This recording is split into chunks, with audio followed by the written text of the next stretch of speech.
Hi everyone, మనం రొద్దం మండలము మోపురపల్లి దగ్గర ఉన్నాము. వీళ్ళకు పట్టిన దౌర్భాగ్యం ఏందో తెలీదు. చింత చెట్లు అనేవి ఇంకా నాశనం అయిపోతున్నాయి. మన అనంతపురం జిల్లా అండ్ సత్యసాయి జిల్లాలో చింత చెట్లు నరుకుతున్నారంటే అట్లా ఇట్లా కాదు. నాకే సిగ్గు అవుతుంది పెట్టడానికి ఇవన్నీ వీడియోస్. డిపార్ట్మెంట్ వాళ్ళు చెప్తే లొకేషన్తో సహా పెడితే ఎక్కడన్నా అంటారు. ఫస్ట్ ట్రైనింగ్ పంపించండి స్వామి డిఎఫ్ఓ గారు. ఏంది ఇది? చింత చెట్లు ఇంకేం దొరకవు. చింతకాయ వీళ్ళు ఏం చేస్తున్నారు? కోల్డ్ స్టోరేజ్లో అయ్యా నిద్ర మేల్కొండయా కోల్డ్ స్టోరేజ్ వాళ్ళు. చింత చెట్లు ఉంటేనే మీకు చింతకాయ వస్తుంది. మనకు హిందూపూర్ సరౌండింగ్ అయితే సర్వనాశనం. రోజు 40 నుంచి 50 చెట్లు మినిమం చింత చెట్లే పోతున్నాయి. అదిగాక వేప చెట్లు మన రాష్ట్రీయ చెట్టు అండి. వేప చెట్టు అంటే రాష్ట్రీయ చెట్టును చంపుతా ఉంటే నరికేస్తున్నారు కొన్ని వేల చెట్లు రోజుకి. అయ్యా పవన్ కళ్యాణ్ గారు, మీరు ఫారెస్ట్ మినిస్టర్ సార్. మీరు వచ్చిన చాలా మీ పైన బాగా చేస్తారని ఉన్నింది. మీరు ఎందుకో రావడం లేదు సార్. ఒకసారి రండి సార్, లేదంటే మాకు అపాయింట్మెంట్ ఇవ్వండి, మేమే వస్తాము. మా అనంతపూర్ జిల్లా సర్వనాశనం అయిపోతుంది సార్. ఎవరితో చెప్పుకోవాలి? ఒక పక్క ఫారెస్ట్ ఫైర్, అది ఏముండదు. కేల్కతం దుకాన్ బోన్ ఫారెస్ట్ ఫైర్లో ఫారెస్ట్ అంతా కాలిపోతుంది.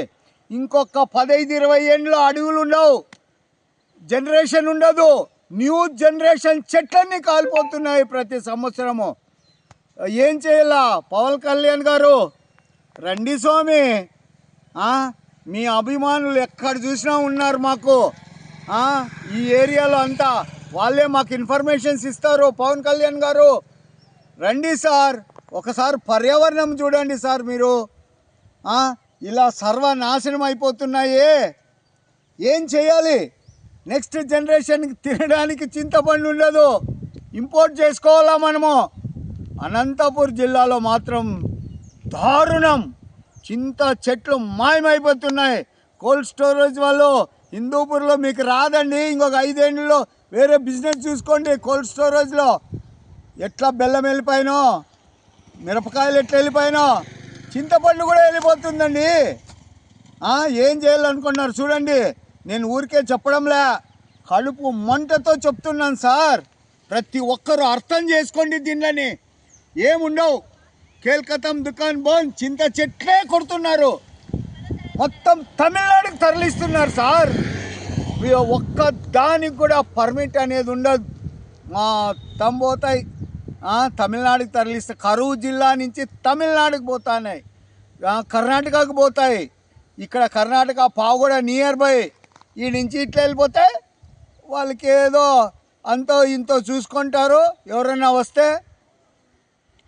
కేల్కతం దుకాన్ బంద్. ప్రతిదీ ఇలాగే జరుగుతున్నాయి. ఏమి ఇప్పుడు రెవెన్యూ డిపార్ట్మెంట్ ఉంది. వీని భూమి వాడి బిక్కొన్నా, వాని భూమి వీడి బిక్కొన్నా భూమి మాత్రం ఆడే ఉంటుంది. ఏ నష్టము జరగదు. వాడు కోర్టుకు పోయో ఏడో పోయో ఎవరికన్నా డబ్బులు ఇచ్చో ఏదో వాళ్ళు చేసుకుంటారు. కానీ చెట్లు పోతే రావు సార్. పర్యావరణం నాశనం అవుతుంది.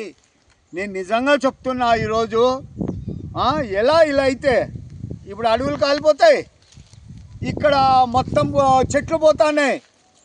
ఇంకా ఏ ఎండలు కాక ఇంకేం వస్తాయి సార్? అయ్యా ప్రజలారా మేల్కోండి. మీకు కూడా ఈ ఏరియాలో ఉండే వాళ్ళకి తగ్గిపోతుంది కదా, భూతాపం పెరిగిపోతుంది. అసలు రొద్దం ఏరియాలో ఎడారీకరణ జరిగిపోయింది ఆల్రెడీ. పంటకు పనికిరావు. ఒక్క చెట్టు కను చూపు మేర ఒక్క చెట్టు కనపడదు సార్ ఈ రొద్దం ఏరియాలో. ఇలా కొట్టేస్తా ఉంటే ఇంకేముంటుంది? అయ్యా కలెక్టర్ గారు రండి స్వామి, చూస్తూ రండి. ఒకసారి చూడండి. మీరు చేస్తా అన్నారు, బాగానే ఉంది. మా భాస్కర్ నాయుడు గారితో అడిగారు వేప చెట్లు ఎక్కడ కొడతా. నన్ను అడగండి సార్, టోటల్ హిస్టరీ ఇస్తా. టోటల్ అసలు బయోడేటా 2 జిల్లాల బయోడేటా నేను ఇస్తా. ఇలాగే ఉంటే వరల్డ్ కోర్టుకి వెళ్తున్నా నేను, లేదంటే సుప్రీంకోర్టుకి పోవడానికి నేను రెడీగా ఉన్నాను. మేలుకోండి అయ్యా, చెట్లు కొట్టనీయకుండా చూడండి అని ప్రతి ఒక్కరిని పేరు పేరున కోరుతున్నాను. జై హింద్.